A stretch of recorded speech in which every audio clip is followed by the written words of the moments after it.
Welcome, Chanukah Sameach, and welcome to the second night of FRS Chanu-casts.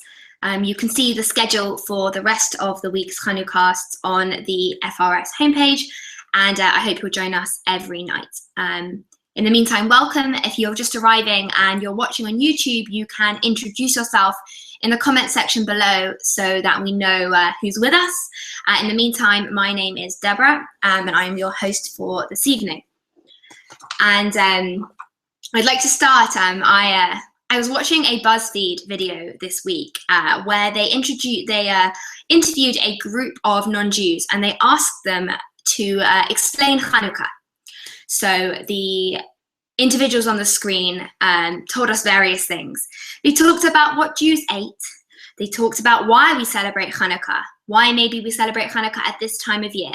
And they gave some of their impressions of what makes Jews celebrate Chanukah and what Chanukah celebrations look like.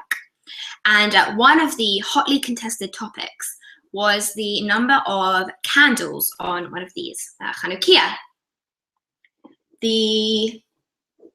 I'm told the comment section is disabled on YouTube, sorry. You can't introduce yourselves on YouTube. So one of the questions was how many candles on a Chanukiah? And one of the people interviewed said 9. Now, if you were listening at Cheder, you'll know that there are not 9 candles plus 1 on a Chanukiah. There are in fact 8 plus 1 on a Chanukiah. Or so I thought, but apparently I was wrong. Because there is one group of Jews, or was one group of Jews, who lit an extra candle on Chanukah, and actually had an extra candle on their Chanukiah. And these were Jews who arrived in Aleppo, in Syria, in the aftermath of the expulsion from Spain in 1492. They lit this candle to commemorate the additional miracle that they experienced of having arrived safely and having been treated tolerantly in their adopted homeland. The extra candle was their sign of relief and of gratitude for their new reality. This really struck me, because on Chanukah we sing Ma'atzor. We sing this song that commemorates God's protective role in Jewish history. But Ma'atzor isn't lighting a candle in the way that the Jews of Aleppo did. Ma'atzor is pretty gory. Each stanza recounts an instance where divine intervention put an end to basically a story of Jewish national degradation by a pretty hostile power. So we have the Egyptians, the Babylonians, the Persians, and then the Greeks of our Hanukkah story. And in celebrating these victories, the song proclaims that we will celebrate and praise God when God prepares the slaughter of a blaspheming foe. Since the mid-1800s, Reformed Jews, starting with the Jews at West London Synagogue actually, have altered this, and the mainstream community under the leadership of Chief Rabbi Hertz followed suit, which is why, if you look in our Siddur here, you'll find not the words slaughter the blaspheming foes, but rather le'et tashbit matbeach, when you shall cause all slaughter to cease. In changing this response from celebrating the slaughter of foes to commemorating or hoping for the cease of slaughter, our religious tradition has chosen to reframe the military victory of Hanukkah as a hope for the future. Rather than celebrating the victories of old, we focus on a triumph of hope and the desire to live in a world where we don't need to add a new battle to this list. Now, I think the reason the story really stuck with me was because it's a story of Aleppo, a place that I'm sure is etched in many of our minds. And if the Hanukkah story tells us that it was only enough oil for 1 day, and it stayed alive for 8 days when the new oil was being prepared, well, it's easy to understand the miracle of the last 7 days, but what's the miracle of the first day? And our tradition tells us that the miracle of the first day was that they lit the candle at all. So this is my hope as we light candles together, that we light them in the spirit of the hope and in the eyes that the Jews of Aleppo once lit that extra candle, that we hold for that additional miracle of Hanukkah, that sigh of gratitude for a new reality and a hope for a peaceful future. May we always find the strength to light that first candle, the one where the miracle isn't so obvious, but actually it's feeling like we can even light it, that starts this process. But also in the hope that one day, as in the lyrics of the Ma'atzor that we do sing, that we feel like we can add a ninth and celebrate a cease to all slaughter, and a peaceful reality. So we're going to light candles together.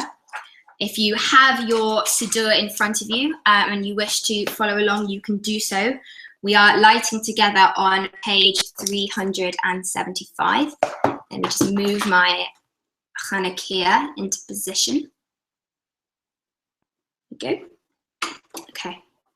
Sorry, some logistical problems. We're going to light together.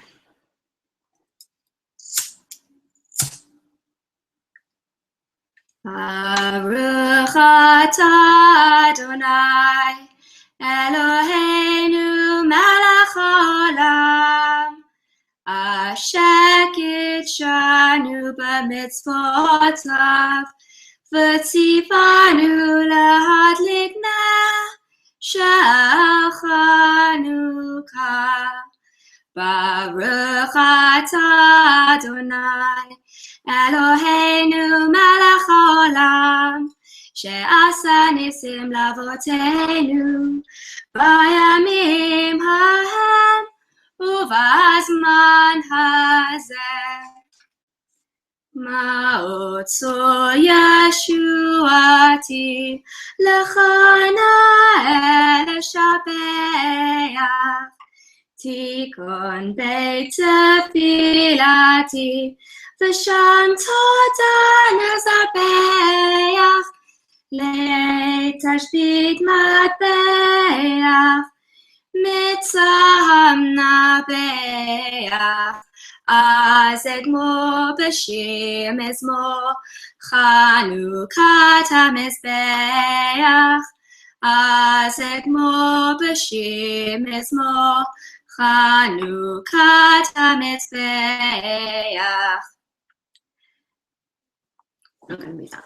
Chag Sameach. I hope that we can find many more times to light candles together as a community. In fact, tomorrow night we're being hosted by Rhiannon Humphreys John Friedman in Finchley. Tomorrow and the night after that it's Rhiannon Humphreys in Leeds. Later on this week, Rabbi Miriam will be hosting. On Friday night, you'll be with the FRS stream. And then later on this weekend, we'll be joined by the Southern Hemisphere with Leah Jacobs on Saturday night and Cantor Zoe Jacobs all the way from Sydney, Australia on Sunday night. So with the hope that our metaphorical 9th candle on our flat Chanu-casts arrives speedily soon and in our days, I wish you Chag Sameach. And if you arrive late and want to watch from the start, you can.